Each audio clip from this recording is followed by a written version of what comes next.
First excerpt starts off with Scott and his co-worker slash best friend, Daniel. They are new guys in the unit that they get placed in, so they're just sort of going through the introductory process. This is Sheldon. He'll get you guys up to speed.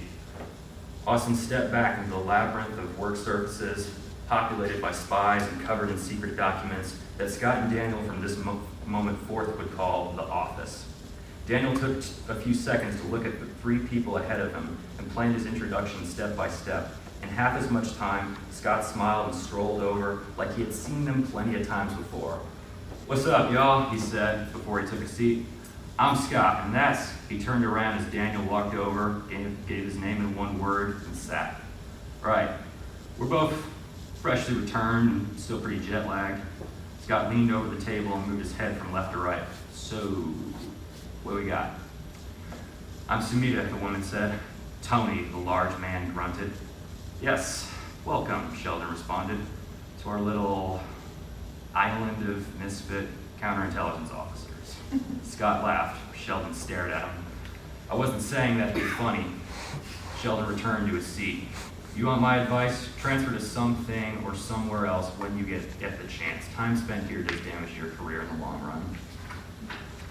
Daniel looked at Sumita, then Tony, and wanted to ask them if Sheldon was always like this.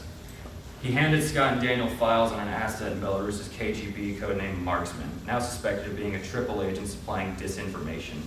"It just doesn't make any sense," Sumita told them while the newcomers skimmed the literature. "All of these other sources show the information he's giving us isn't true. Either he's intentionally lying to us or someone is lying to him."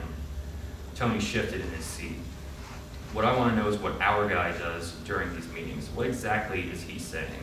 Is this only a disinformation op, or could it be a cover for Marksman's case officer to spill what he knows?"